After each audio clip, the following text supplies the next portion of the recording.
afternoon, good evening, depending on where you're joining us from today. We have a very exciting session for you and a special live stream on the Friday morning here in the United States. So thank you so much for joining us. We are very excited to have you. A few logistics if you are new to our third stage live stream that I want to point out before we introduce our distinguished panel. We are streaming to YouTube, Facebook, LinkedIn, and a variety of different platforms. If you go ahead and type in your chat wherever you are joining from, whichever platform, we can see all of your aggregated feedback and questions. These panels and different live streams are meant to be super interactive. We always like to hear from our audience or our client community. So go ahead and put your feedback, interact with each other in that chat box, and we will actually answer your questions live. So today, a little bit different of a live stream. We actually are releasing our 2023 Digital Transformation Report, which is our most popular guide. It is a very dense 57 pages of all things digital transformation. It covers top systems to best practices, to best of breed systems, to organizational change management, supply chain, everything about digital transformation. So today we are going to unpack that. If you would like to access and download this free report, it is in the description in wherever you're watching. You can also go to thirdstage-consulting.com and our guides and reports, and it is our featured report right on top of our website there. So very excited to kind of go through this today. For us, this is the first time we've had our full executive leadership on a panel. We bring years, decades of experience here in the digital transformation space. So this is a very exciting panel. So before I introduce them, we'd love to know where you're joining from today. So if you could go ahead and pop in the comments where you are joining from. We have our global representation today. So first, let's do some quick introductions, and I am going to start with the newest member of our team who is not new to the digital transformation space in general. He brings a wealth of experience, but newer to our third stage team. So Greg Benton is our Chief Strategy Officer, and he is joining us from our Denver, United States office today. So Greg, if you wouldn't mind, we'll do a quick round robin of introductions about your role here at Third Stage and just some brief experience you have in the digital transformation space. Greg Benton, great to be with you today, this afternoon, this morning. And I'm the Chief Strategy Officer here at Third Stage. As Kyler said, I've been involved in digital transformation, ERP implementation, remediation, a lot of work over the last 25 years, and I'm responsible for the overall strategy, the solution development here at Third Stage, and very happy to be with you with the release of our report this morning. Excellent. Thanks, Greg. And then we will go in order. So Clifford Martin represents our EMEA team. So Clifford, if you wouldn't mind doing a quick intro, we'd love to hear from you as well. Fantastic. Thanks so much, Carla, and great to be here. It's a fantastic, very comprehensive, insightful report. So looking forward to unpacking it with the team, and of course with some of the attendees. Clifford Martin, Managing Director for Third Stage, based in Cape Town, on the EMEA side of the world. And I've been involved in digital transformation for over many decades, as I think is evident from the grey hair, and in a number of different roles, which I think is always interesting. So both as leading and managing large, complex transformation projects, as well as consulting for organizations like Gartner, KPMG, EY.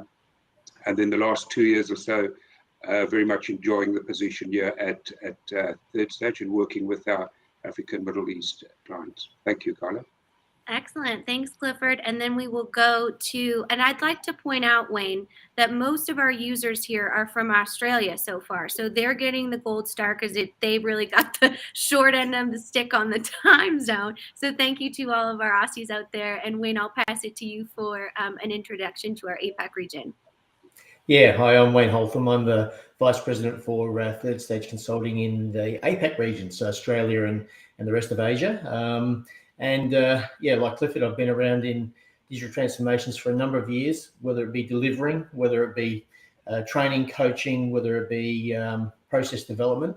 I've had a fairly good, I suppose, experience with all of those sort of areas. I noticed Sonny's from Melbourne as well, so he's enjoying the late night. So thank you, Sonny, for tuning in. Yes, thank you for joining us on this this beautiful Australia evening, even though I hear you're freezing down there. So, and then last but certainly not least, and doesn't really need an introduction, we have Eric Kimberling. So I'll pass it to Eric. I don't know, Eric, the last time you actually introduced yourself on one of these. So we'll let you do that real quick. I know. Now I don't know what to say for my intro. No, my name's Eric Kimberling. I'm the CEO of Third Stage, and I've been doing digital transformation stuff now for about 25 years. Started off as a change management consultant early in my career, and over the years expanded into software selection, implementation, project management, process improvement, more change management, that sort of thing. So, and most of that experience base has been across different platforms in a technology agnostic way. So it's a bit about my background. Excellent. Well, let's get into it. Again, our 2023 Digital Transformation Report is released live on our website, in the description here and wherever you're watching. But I want to get into kind of a baseline of unpacking. So what I'm hoping to do first is define digital transformation. And then there's a lot of talk around our industry of what is digital transformation? Is it a buzzword, or is it an actual important business tactic? So our first assignment for our panelists is to define digital transformation in 4 words or less. So I feel like who's going to be best at this is Clifford. So Clifford, I'm going to go to you first. And put you on the spot there. So digital transformation, 4 words or less. Well, 4 words or less, it depends. We may have a difference of opinion on spelling over here. It might be 5 words from you where you come from, 4 words from where I come from. Let's see. Okay. So I would define it as technology-enabled business role redesign. Is that 4 or 5 words, Carla? We can debate that one later on. Yeah, that's fine.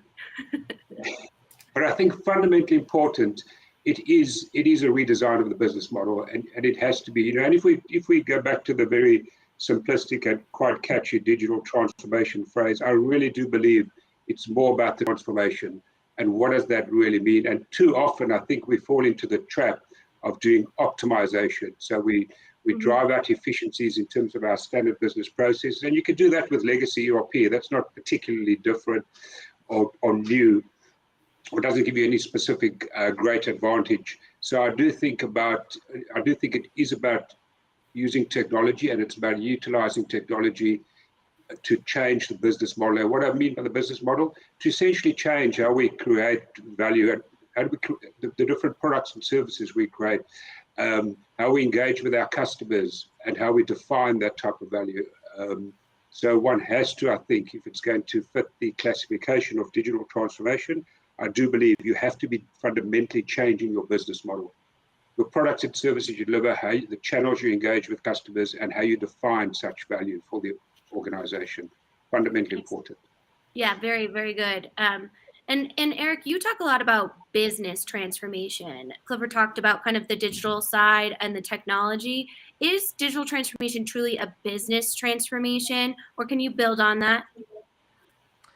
Yeah, I mean, I think if you're doing it right, I think it is. And, every company has different needs and priorities. And certainly every organization has the technological debt that they're trying to satisfy or address as part of their upgrades of technology and modernization of technology. But to do that alone, just in the context of only focusing on technology and not focusing on how are we going to materially improve our business, improve the business model, demonstrate a solid ROI.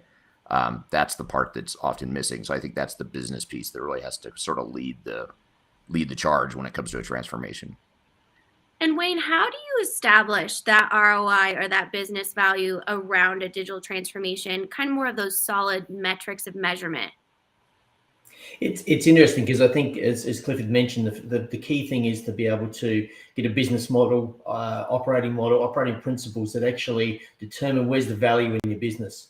And then as you actually start to map that out, you start to see what the benefits will be by making those changes and adopting those new practices. And that's where the value and efficiency comes back out for the organization. That's where we call benefits realization, I guess. It's that ability to be able to realize those after we've planned and we've defined and then we've made the change, and then we can see what we're achieving. Yeah, really well said. That benefits realization really starts with a strong strategy. And Greg, you've taught us a lot about what phase 0 means in a digital transformation. Can you talk to our audience about how important that is to set for success? Yeah, when you're looking at preparing an organization for digital transformation, you have to really look at both all of the 3 pillars: people, process, and technology. It's not just a technology decision about the direction you're going. If I were to find digital transformation in 3 words, it would be unified enterprise operations. So you have to make sure that your organization, from the executive level all the way through everyone that works in the organization, is on board with the same go forward strategy, and that you have the organization prepared from a data standpoint, data cleansing, preparation for the new technology. And then you have to make a decision about what are your objectives for the end goals or the end state of your transformed operations, and get there by following a very concise plan and delivery. And then measure that all the way along through the implementation process, and certainly at the end of your transformation journey. Absolutely. We could probably spend hours on all of the things that you just said when it comes to moving through a successful project. First, I want to talk a little bit about some industry trends, because that's a big piece of the 2023 report, is talking about what are we looking like as far as technology implementation, digital transformation, software implementation, all of those different pieces.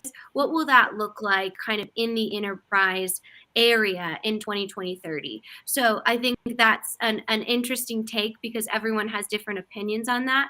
So I'm going to start with Wayne on this one. When it comes to, what do you think is going to be the number one trend when it comes to digital transformation in 2020, in the 2020s moving into 2030?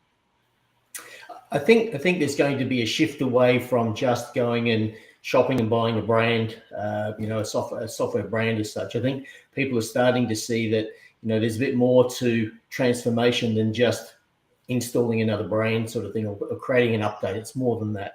And I think that's where people are going to start to take a step back and have a look at what they really want, or what they need to do and change in their business. Because at the moment, probably, if you look at some businesses, they are probably in a space that is really difficult. You look at business climates across the world, quite difficult. Everything's a challenge. And so, the idea of putting technology in to solve that is a good idea, but at the end of the day, we know it doesn't solve it. And I think that people are starting to wise up on that and starting to go, let's look a bit deeper. Let's see what we really need to be able to do.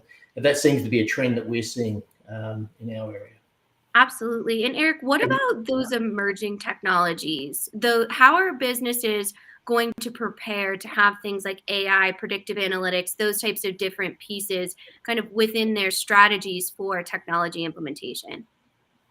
There's always the aspiration to do AI and machine learning, but the one thing that many people forget is the fact that you need consistency. And if we look at most businesses that we work in, we find that they are the least consistent in the way they operate, and that's usually evolved over many years. And so to try and put in AI or leverage machine learning, those sorts of things, it's about going back to getting a consistent process. Mm-hmm. Absolutely. I think we lost Wayne in the Aussie cloud because it's so late there. He's frozen. But so let's hear from kind of the rest of our panelists. We'll start with you, Eric, when it comes to those different types of technologies, or what you've been seeing in this space when it comes to industry trends. So I guess I have sort of a split opinion on this. I mean, on one hand, you have sort of your basic automation technologies like GL and accounting and inventory management and sort of your base technology that you need to run your business. And companies struggle so much even just with that base technology that, you know, to now take on AI, machine learning, and look at some of these more emerging technologies, that's even more difficult for organizations to tackle. But at the same time, those newer technologies are the things that are providing capabilities that are truly groundbreaking and provide that ability to optimize benefits realization, like Wayne said, and to improve the business model, like Clifford and Greg said. So that's sort of what companies have to do is yes, there's great technologies out there, and technology is changing a lot faster than most organizations are capable of changing. So you really have to sort of find the right pace for your organization on how quickly you adopt some of these new technologies, and make sure that you at least get that base foundational stuff figured out first, so that you can really take full advantage of some of these more emerging technologies. Yeah. Well said. And if I can, yeah, Colin, I think what's also interesting to add to that, so clearly there's some technologies that are taking shape and getting a higher rate of adoption at a quicker pace than others. Cloud, of course, is certainly one. But I think what's also interesting is some of the associated trends. So who's deploying these technologies within the organization, and what is the kind of base to which they're being deployed? And increasingly, these types of technology are deployed within the broader ecosystem and not just within the organization. So there's a lot of collaboration with other value creators or supply chains or whatever, customers, whatever. So it's increasingly being deployed in the broader ecosystem, I think, is important. And I think another very interesting trend is that it's, to a much less extent, is it being deployed by the formal hierarchical IT department within the organization. We're seeing a lot more shadow IT, so-called shadow IT, lots of technologies being deployed by whether it's retail, marketing. And that to me is also a very interesting trend, because to some extent, one sees the IT department losing control over these so-called new digital emerging technologies, and that slack being picked up by other capabilities within the organization. So I think the technology trend is interesting, but how they're being deployed, who's deploying them, and to where they're being deployed is quite an interesting trend as well. Yeah, definitely. And I'm looking forward to kind of unpacking that kind of internal competencies. I'm going to turn back to the audience just real quick so we can talk about our global saturation here. We have Australia, we have Sam Graham from Spain, we have the United States here, our representation from Colorado. So a true global audience. I'm going to put up a comment question from Chris Simmons on LinkedIn. And Greg, I feel like this one is written for you. So I'm going to ask you to kind of go ahead and read it. He said, sometimes companies do not know what their current systems can produce. Sometimes it doesn't mean the purchase of a new technology. So as someone that manages our front lines from a client perspective, I'd really love your feedback on this thought/question, Greg. This is a very insightful comment.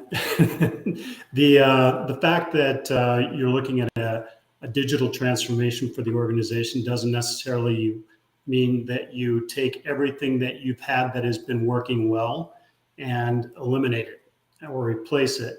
It means taking those custom applications, those systems that really make your business, and integrate those with the new technologies. So you may find that this is a hybrid solution. And one of the things that has really emerged over the last decade is the integration technologies.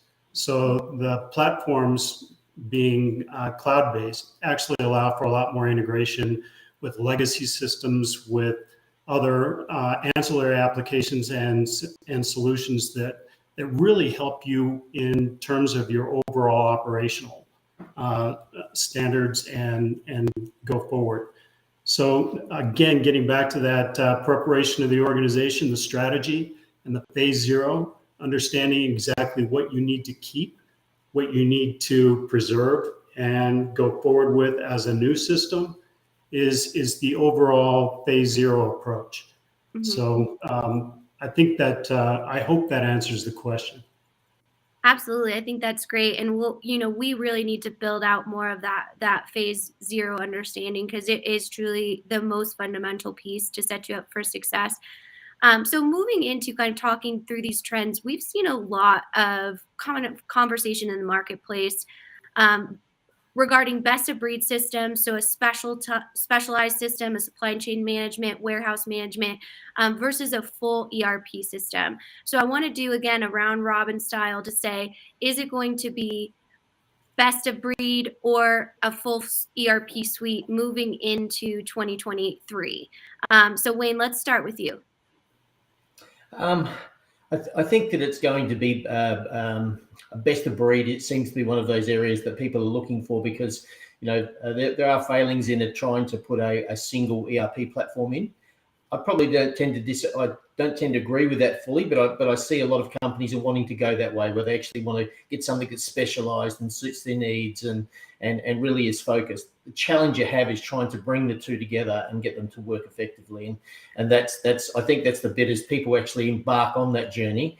That's the challenge they'll face, is trying to get two different systems actually working seamlessly together. So it's I think it's a bit of a mix, but I think people are heading towards best of breed. Good job, Wayne, not saying it depends, because I was about to start, some sort of drinking game, whether you're working on hydration, coffee, or you're enjoying a beverage in the Aussie area late at night. But good one. So let's go to our hashtag It Depends King. Eric, what are we going to see in the marketplace and best of breed versus full ERP? Well, now you preempted my answer. I can't say that now. I can't say what I was really going to say. You know me. I like to mix it up. Well, I see this whole, unified single ERP versus best of breed debate. I see that a lot like politics. It's like, I think a lot of us, we all have opinions on that. Some of us have really strong opinions, but it's sort of like, it's never going to get, I don't think it'll ever get settled. It's the pendulum might swing a little bit back and forth, across the spectrum. But I think what you see in the marketplace, which is actually a pretty healthy thing, is you have sort of the unified single ERP vendors that are trying to be, for lack of a better word, they're trying to be everything to everyone. They're trying to provide capabilities that integrate cross industries and cross functional workflows and things like that. And there's a lot of value in that. And there's a lot of companies that do want that.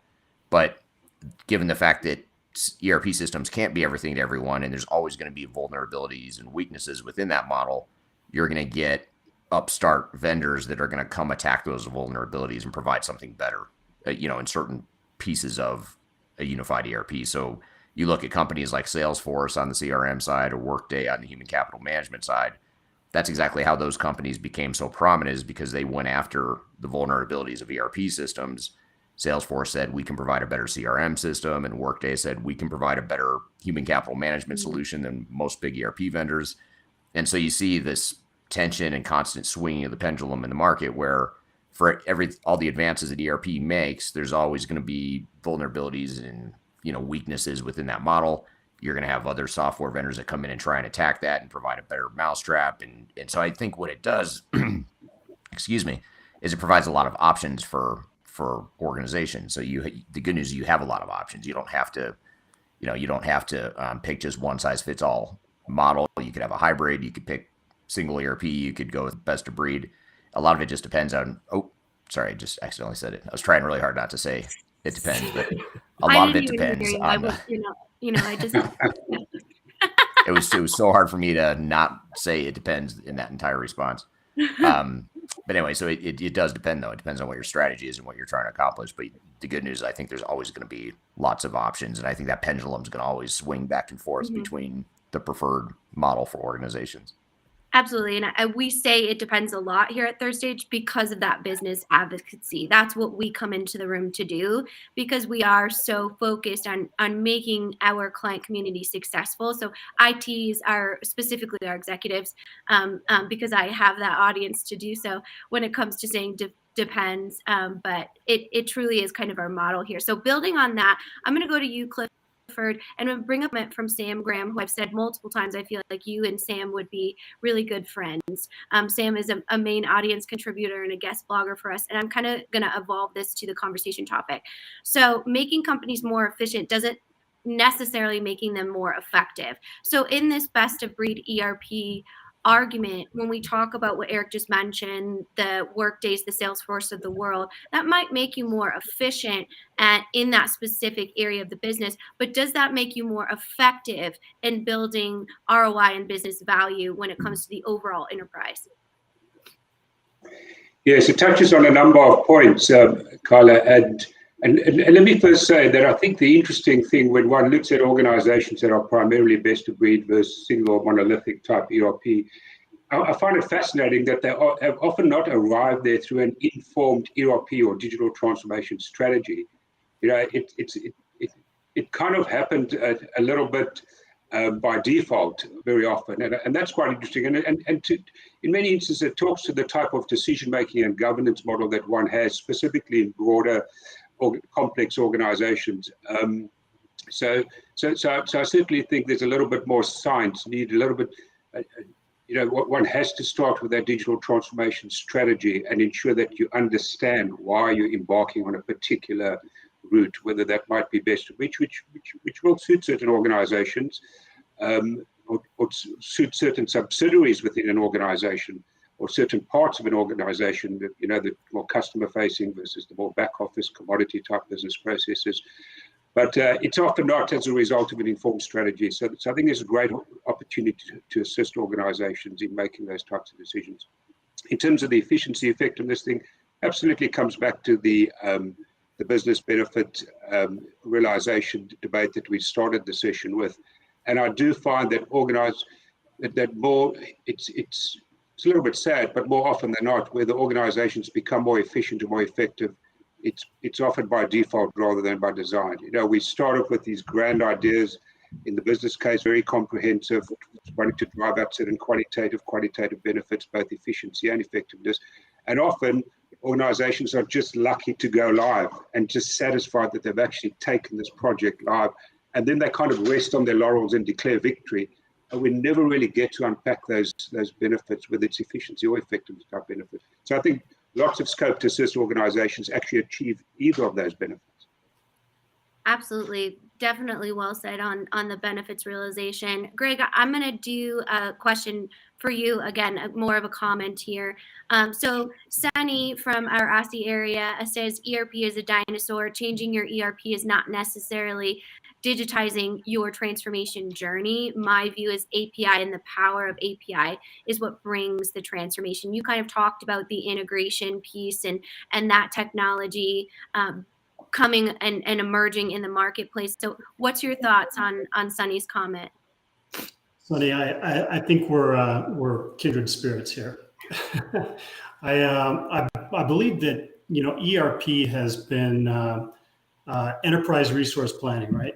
ERP is evolved into really enterprise operations. And enterprise operations have to be fully integrated. It's not the efficiency or the gains that you're going to get from a new system.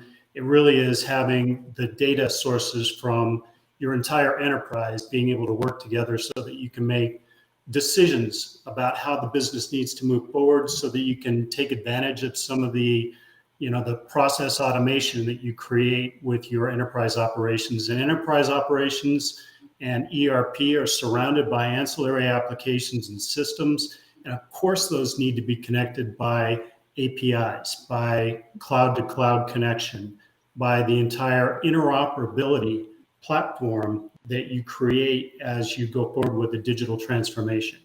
And I think that's why the end goal has to be all of your systems working together in an efficient manner to move the organization forward and reap the rewards of that expected return on investment. Otherwise, why are people going to invest in this type of transition and transformation? Absolutely. So well said. And that brings me kind of to my next topic of why do digital transformations fail? And we know that this can be some of the most expensive failures. It can put small to mid-sized businesses in bankruptcy. It has a huge impact if you are not successful in implementing the technology you purchased, and then the user adoption phase, right? That additional phase on the end to make sure you're maximizing business value. So I'm going to do another lightning round with our panel here in 3 words or less, which we'll make a soft boundary there, right? Why do digital transformations fail? What is that number one reason? So let's start with you, Eric. I would say internal misalignment would be a top reason why. So the organization isn't aligned on what it is they're trying to accomplish with the transformation. It doesn't align with their overall corporate goals and objectives. The team isn't heading in the same direction. There isn't clarity on what it is we expect from this project. Too often it's sort of a project that just gets delegated or relegated to lower levels of the organization to go solve a modernization of technology sort of problem. And the focus ends up being on just replacing technology without a clear vision of what it is we really want to get out of that. So I think that lack of clarity and alignment is really the root cause for a lot of other problems that stem from that. So you could point to 20 other problems that happen during a project. A lot of it traces back to that fact that you're not aligned as a team. Misalignment. All right, Wayne, you got to pick something else. What's your choice when it comes to main failure point? But mine is failure to recognize you need to change. It's probably more than 3 words, but many organizations think that a great strategy and technology is the perfect mix and forget that people have to actually use the system, and change is a key component of that. And so that's I think is one of the big areas that causes failures. Excellent. So we have misalignment, we have change. Greg, what are your thoughts? Lack of preparedness as an organization. It's getting back to the whole phase 0 idea. It's getting back to the understanding your strategy before you ever get into selecting the technology piece, making sure that your people are all in sync with moving forward together, that you have executive alignment in terms of what you're going to do. Importantly, you have a budget that you understand what you want to achieve as your end goal. And I think that's where people don't start as a digital transformation strategy. They start as a technology change. So. Absolutely. Clifford, last but certainly not least, what are your thoughts on why transformations fail? I'm going to cheat a little bit. I'm going to say the same thing as Eric, but I'm going to say it differently. So I think failure to define success. And I think it's important because, and it's not just about failure to define success and obviously align with the different stakeholder groups within the organization as to what constitutes success. But what I find interesting as well, Kyla, and to the panel, is the timing of measuring the success. The worst time to do it is when it's in the first 2-3 months post-deployment or post-go-live of this massive organizational transformation project. Absolutely, with the best will in the world and the best change management strategy, approach, and capabilities, the organization is going to go through some disruption. People have new roles, new technologies, new ways of working. And many organizations, for some odd reason, decide that's the best time to decide whether we've been successful or not. One has to go through that little bit of a trough and then stabilize the new environment, new business-enabled or technology-enabled environment, and then start to optimize it and measure the benefits. But you have to first go through that stabilization phase. So I think aligning on business benefits and then deciding at what point in this life cycle do we actually decide to now take a rain check on whether we've achieved those benefits or not. It cannot be within a week after we've deployed this massive new technologies in the organization. That's really well said, Clifford. And our 2023 report that we're talking about today has our main metrics that you do measure success, or how to set up your KPIs to understand if your project is successful. So let's talk about that a little bit.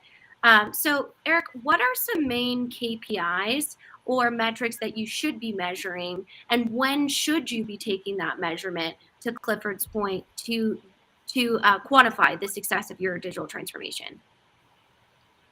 Sure. So there's certainly your sort of baseline metrics that most organizations are focused on, which is, to implement on time, on budget, that sort of thing. And that's where, a lot of organizations focus on those metrics. But what I'd say to that, though, is too often they focus on those metrics without fully understanding what the long-term implications are. So in other words, they focus on optimizing the time and cost to deploy technology, but they don't think about what the real time and cost and the impact of the overall deployment is. So in other words, you can minimize your implementation costs, but create more operational problems that cost you a lot more than the money you saved on, cutting your cost on the implementation. So it's a little bit misleading or misguided in terms of how organizations focus on it, but most organizations do focus on time and cost. But even more important, back to what Clifford and the others have mentioned, is that you really have to define the business value you want to get out of this. So what, for example, if you're deploying technology that could potentially help you increase revenue, let's define how are we going to change our business model and our processes and the way we're organized, and how are we going to use this new technology to increase revenue, and what is that revenue metric we want to hit, and how are we going to do that? Who's going to be accountable for it? How are we going to get the visibility into that? How are we going to need to change processes and people's jobs to use this technology in a better way to increase revenue? So it's not just setting the metric, it's also defining how we're going to get there. Too often organizations will do more of an academic exercise early in the project. They'll say, well, if we put in new technology, we can increase revenue by 10%, let's say, per year. And they put that in the business case. It helps justify the decision. The board approves the project, and no one ever looks at that metric again. And what you really need to do is say, okay, if we want to increase revenue 10%, let's put together a benefits realization plan of how we're going to do that. And it's going to be a lot more than just putting new technology in place. We're going to have to figure out how we change our processes in the organization. So, rather than give you specific metrics that organizations should look at, what I could say is organizations need to define those metrics that are most important to them. Why are you doing this project? What is it you want to get out of it? And how are you going to measure that going forward? And a lot of times it's revenue based. A lot of time it's reduction of cost. So, reducing inventory or reducing cycle times, that sort of thing, better visibility into planning. And that, there's a lot of different metrics like that may be more or less relevant depending on what your goals and objectives are as an organization. Absolutely. Certainly well said. That needs to be unique to the organization. And I'm going to bring up this comment here and go to Greg, because we're talking about that phase 0 concept again. So digital transformations fail because the phase 0 is either not completed or does not achieve alignment and vision. So I'm going to evolve this to match kind of our conversation. Greg, in that phase 0, how do you set those KPIs? How do you look at the measurement for success or that benefits realization plan, as Eric just mentioned? What does that look like in that phase 0 approach? This comment really goes back to everything that we've been talking about in terms of preparation for the organization. And really, there are two things that are linked to the return on investment and when and where that's measured. And one of those is the total cost of ownership. So as you're going into kind of the planning phase, you're going into the pre-plan, let's call it that, in phase 0. You really need to look at what the organization is going to achieve from bottom line cost savings, as Eric pointed out, or increased revenue, or the metrics that you're going to get as you come through the digital transformation journey.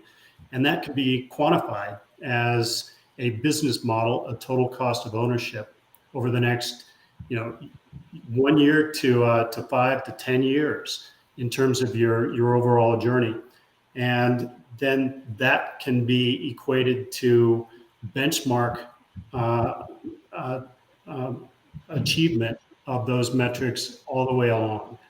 And so the TCO actually generates the ROI at the end of the digital transformation that you've decided on.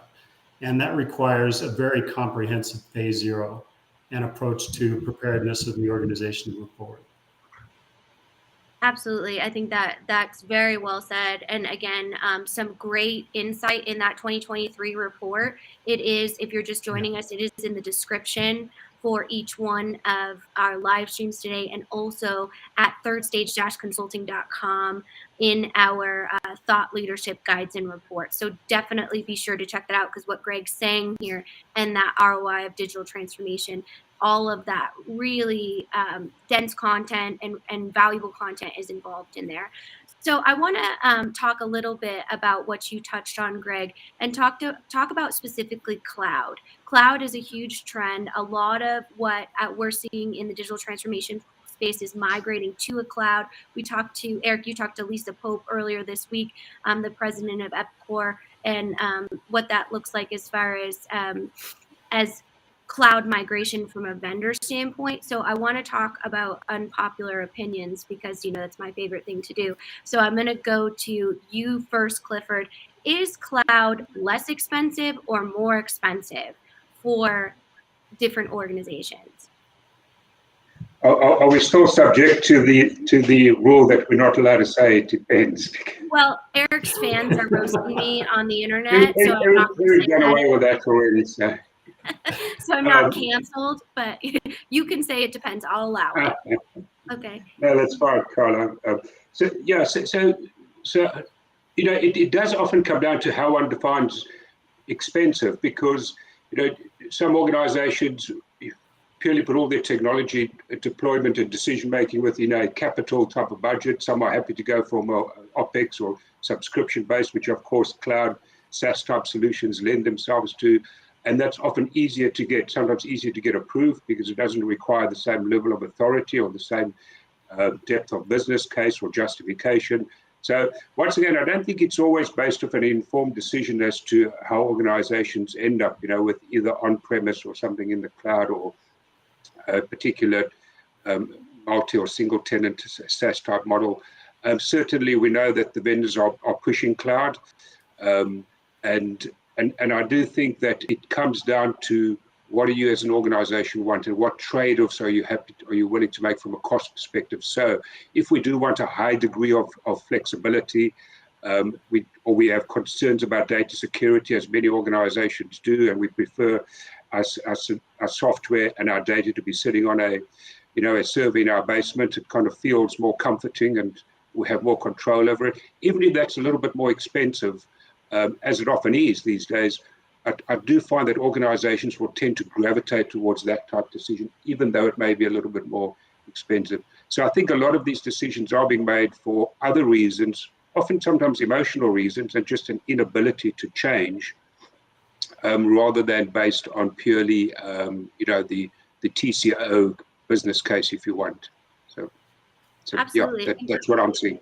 Yeah. And so, Eric, what's your reaction to that in thinking through the decision making around choosing a cloud solution, choosing a hybrid solution, and unpacking or decoding a vendor pushing you into that new system? Is that for your benefit or theirs? How do you tell? Well, it's definitely for their benefit. So, I mean, you have to recognize that, that they will benefit from you moving to the cloud. And the dynamic in the industry that drives a lot of this cloud adoption is not only because there are clear advantages and benefits to moving to the cloud, but arguably more importantly, because the vendors make higher margins and more steady, predictable revenue from cloud solutions than they do on premise. And that's what investors want, and that's what investors are rewarding the software vendors for. So there's a clear bias in the industry toward moving to the cloud, and that percolates or kind of cascades throughout the industry, and that the vendors then start commissioning Gartner and Forrester and industry analysts to put out all these reports about how great the cloud is and how everyone should move to the cloud. And so it becomes kind of like common perception that cloud is better. And it could be. I mean, there are definite advantages, but there's a cost to the cloud too. It's a cost that never goes away.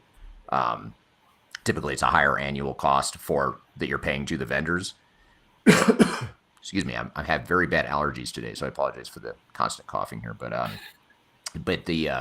so that bias in the industry has really driven a lot of the sort of the blinders of what's the real downside in the dark side of the cloud, and a lot of organizations don't recognize that. For a lot of organizations, I would say it's actually going to cost you more to move to the cloud. Or at best case scenario, you're just shifting costs from internal costs that you're not maintaining anymore. You're just shifting those costs over to a vendor, and you're not really saving money. So when vendors come out and say you're going to save all this money in the cloud, I think it's disingenuous at best. Shifting gears, though, there is definite value to the cloud. I mean, there's advantages, there's efficiency gains, there's the lack of technical debt, the fact that you have constant R&D that's constantly improving and making the technology better that you didn't have before. So there's value there, but the cost is generally going to be higher than a lot of organizations think. Yeah, absolutely. So Eric Kimberling is physically allergic to vendor bias, is what I'm hearing in that overall conversation. Yes, it just coincided with this discussion. Yeah, for sure. Absolutely. So Wayne, you are a process efficiency expert. You do a lot in our defining an operating model, process mining, those types of different pieces. So what are your thoughts on the efficiency piece of processes in cloud technology?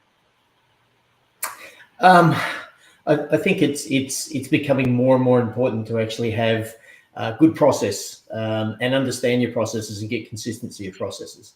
And when you look at a SaaS or a cloud type option, that's what they're looking for, is that consistency. That vendors are preferring not to have customizations because to maintain that over the long term is much harder for them to do. And part of that ongoing versioning and updates is a preference on their behalf on why cloud is important for them.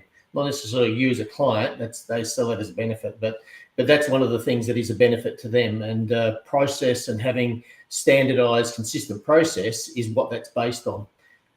There's some organizations that want to stay as they always have, heavily customized, and that flies in the face of where a lot of software vendors are going, because if you look in the SAP world, they're sort of saying we want to end support on these heavily customized type options and try and push people into more of the cloud SaaS type options, because it's cheaper for them to maintain and keep updated with that. So yeah, that's what you sort of see. But the process piece is becoming more and more important, because if you don't actually attend to your processes, your effectiveness of a new deployment in a SaaS option becomes quite restricted. And that's a lot of people are learning that when it comes to deploying into new platforms, and that's where a lot of failures are starting to happen in that space.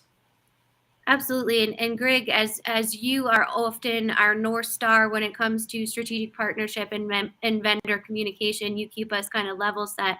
What do you see as far as vendors' overall perspective of pushing users into the cloud? Is that really for their benefit, or is it for the actual client's benefit as kind of our main stakeholder in that conversation? Well, I'm glad you asked the question, because I take a little bit different perspective on this. I think that the vendors are pushing us in a direction that we want to go. The advent of the multi-tenant cloud environment. Remember the old on-premise upgrade cycles that happened every 2 to 5 years that cost $400,000 or $500,000, $1 million to go forward with. Think about continual optimization of those older applications. The new continual update of the multi-tenant cloud environment really sets you up for the next decade. So instead of implementing a software system that you're going to be using for the next 5 years, that you're going to have possibly another complete organization in 5 years with things changing. As change happens, the new cloud systems, the new multi-tenant cloud systems especially, can adapt to that change. And the integration is one of the questions that came across earlier, with APIs going back and forth between cloud environments. It is entirely flexible and interoperable to have your digital transformation include the entire system going forward with data unified on a single platform. And that's the promise of the new cloud technologies. Absolutely. And I think that I'll just mention to our audience, this is my favorite part about working with the executives at Third Stage, is there are many different opinions, and that's the point. That's what makes us really valuable to our clients, is we go in with all of these different opportunities to do what's best for them in many different phases. So I just want to kind of point that out, is the years of experience that comes with this team, is the ability to speak to what's going to bring the most value to our clients. So Sam Graham has an interesting question here, and I'm actually going to go to you with this, Wayne. So when vendors say that their system is based on best practices, should we believe them? And the reason that I'm going to ask this question to Wayne is because he was one of our keynote speakers at our APAC regional digital stratosphere, which again you can find in our events section on our website, that replay. And we had a ton of dialogue from our APAC region specifically around vendor best practice. Some really, really interesting insight there from that community. So Wayne, I'm hoping that you could kind of bring that to life here in this question from Sam. Yeah, it's an interesting thought that a software vendor could actually give you best practice. Yes, probably on their terms, and for actually having a streamlined process of how you actually transact within the system. Best practice, consistent practice is yes, they probably could have that. But does it really relate to how an organization's best practice is? I don't believe that's the case, and I think that's where the myth that is sold often is that if we just put technology in, we'll have best practice. And unless we actually are doing best practice ourselves in those processes that don't actually always are integrated with the technology, then the best practice in technology won't be any better than just an average practice as such. So. Absolutely. And Clifford gets the actual award for top buzzword of 2022 here with professional skepticism, which I now say in every conversation I have daily. So this kind of builds on that idea. And Clifford, a lot of your content around system integrators and their relationship with a digital transformation. So can you kind of speak to that, build on Wayne? Yes, I fully agree with Wayne, and one also has to ask the question, what constitutes best practice in terms of, because it really does come down to where you're at as an organization and in which areas you're wanting to improve and mature. Certainly, one cannot do it across all business domains. I think one has to be selective, and sometimes that best practice may well come from inside the organization, as to how can we improve. It may well come from some type of reference model with industry reference model. So I think my personal clients need to have the choice to interrogate what the vendor's bringing along in terms of their best practices, what is industry best practices, and what are their own people saying, where are the areas that we need to close the gap, where we need to improve, and more often than not, a combination of those three, in my view. Absolutely. And Eric, I see you nodding, ready to enter this conversation. So what are your thoughts on those best practices? And before your answer, I'll just remind the audience that our 2023 report, which we're talking about here, has our best practices that we've pulled out, not only from vendors, but also from our own proven client experience. So with that, Eric, what are your thoughts? Well, I think Clifford said it really well. I totally agree with everything he just said and what the group has said so far about best practices. I think, the key to what Clifford just said is that that resonated with me is really just selectively, deliberately determining where you're going to leverage quote unquote vendor best practices. And I use quotes because who's to define what a best practice is, really? I mean, and B, is that best practice really suitable for you as an organization? So there's going to be certain parts of your organization that are certainly going to benefit from those software best practices, but there's also going to be parts of your organization where those best practices aren't relevant, or they're not good enough, or it just doesn't fit your goals and objectives. In those cases, you may not want to use those best practices. You may want to Clifford's point, develop your own best practices or leverage your own internal best practices. And maybe, and God forbid, I know everyone hates to hear this, but maybe you need to customize the software, change the software to fit your business. and that competitive advantage. And so I think you have to sort of separate your business processes and capabilities into two buckets. One bucket is these are sort of our more commodity-based business processes that, yes, we want to leverage whatever capabilities the software can bring to us. And then there's a bucket over here that's more the competitive differentiators, the things that our customers interact with, the way the customers interact with us, or the things that allow us to go to market faster and produce products faster, whatever the case may be.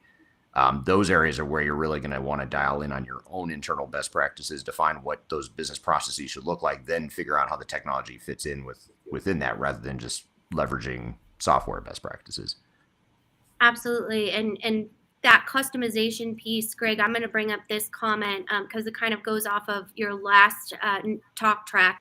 But I want to specifically talk about the best practice of the post go live adoption. You talk a lot about how you help our clients make sure that they are realizing the overall ROI and maximizing business value by those post go live. So this comment, many of the multi-tenant cloud applications focus on user experience in addition to effectiveness and efficiency. The third E of experience also helps drive the post go live adoption. So when we're talking about best practices, how do you ensure that when kind of the vendor talks about best practices, that's actually realized by the client? Well, actually, I think that goes back to the organization being on board with the entire journey that you're going forward with. So if you don't have the organization, the executive level on down, involved in the implementation of the new technology, of the new system, they're not going to have the knowledge of the system, the use, their own applied best practices internally as an organization, and they're going to start reverting to old practices and not really adopt the new system in the way that it's intended. So it's very important that you have the entire organization moving forward under one banner, right? And that is really the secret, the key to user adoption at the end of the journey, and satisfaction with the system that you've implemented all the way along. Absolutely. And I think that leads us to kind of our final thought here when it comes to the digital transformation report and those keys to success. So I want to go around and kind of finish this out, since we're up against the top of the hour, about what is the key takeaway in your opinion from this report, and what would be the recommendation for our audience here if you had to pick one part of the report to focus on. And Wayne, let's start with you. I think the report actually gets people to think. So there's a number of different steps there, and it sort of articulates those out. And so the areas in my mind are those areas where you actually start to prepare and think about what you're doing, understanding what strategy is, and those what it means for engagement, and how all of that works. And I think that's the key thing I see from the report. It helps people understand there's more to it than just going out and buying a software and implementing. And I think that's where the report really adds value. Absolutely. That perspective is so important. What about you, Clifford? What are some of the key takeaways that you take from this kind of overarching report on transformations in 2023? Yeah, I would encourage our participants and listeners on the call to focus on the failures, because they seem to be perennial. We seem to have from one report to the next, and I think, Kyle, if we've done a bit of an exercise and went back to this report, or similar ones from 5-10 years ago, we're probably going to find a lot of similarity, and organizations for some other reason just seemingly fail to learn that and apply those lessons. So really understand those failures and make sure that you're continuously interrogating and reflecting. You're going down those rabbit holes and you're falling into those traps, because we seem to be unable to shake them and learn from them. And it's always sad to see when organizations make those same mistakes over and again, ending in failure. So really understand those reasons for failures and ensure that that's not happening to you as you step through this journey. Absolutely. And both Wayne and Eric are expert witnesses when it comes to working on our failure cases when they do get to that point. we do have that content in the 2023 report that talks about how to kind of avoid that, because we never obviously want you to get there. But Greg, some final thoughts on the best part of this report? I'm going to tag on to Clifford a little bit. I love the failure discussion, but not because of the failures. It's really because people are looking for an idea about what it's going to cost me. What is the organization going to experience? We've got a whole section in the report that talks about what you can expect in terms of cost, in terms of organizational change, the disruption to the organization, and avoiding the pitfalls. And at the risk of repeating what Clifford, Wayne, and Eric are all saying, that is a very important part of the report in terms of learning. Absolutely. And Eric, as the main thought leader behind this report, what specifically about the 2023 report are you excited to share with our community here? Well, in addition to what Clifford and Greg said about the, just sort of the lessons learned and the best practices behind implementation, and Wayne mentioned some of that as well. I think the other value, or the other big thing that I like about the report, is just that it shows organizations, or it's meant to show organizations, you have a lot of different choices and options and directions and paths you can go down with your digital transformation. We've talked about a lot of those decisions, with cloud versus on-premise and single ERP versus best of breed, all that stuff. We do a lot of, in that report, in addition to some of the implementation best practices, we also talk about some of the software comparisons, our independent and agnostic reviews, if you will, of these different options and types of systems and vendors in the marketplace. And I think what it does is it really showcases and highlights the fact that organizations have a lot of different options. There's no one right answer for any given organization, and you need to really have a clearly defined digital strategy and roadmap to leverage selectively the best technology or technologies and corresponding business improvements that are going to go along with that. That, combined with the readiness and the preparation that Greg talked a lot about, those two things combined, I think, are really going to set organizations up for success. And those are some of the lessons we wanted to impart in this report. Absolutely. Well, that wraps us up for this amazing panel. I hope everyone learned something today.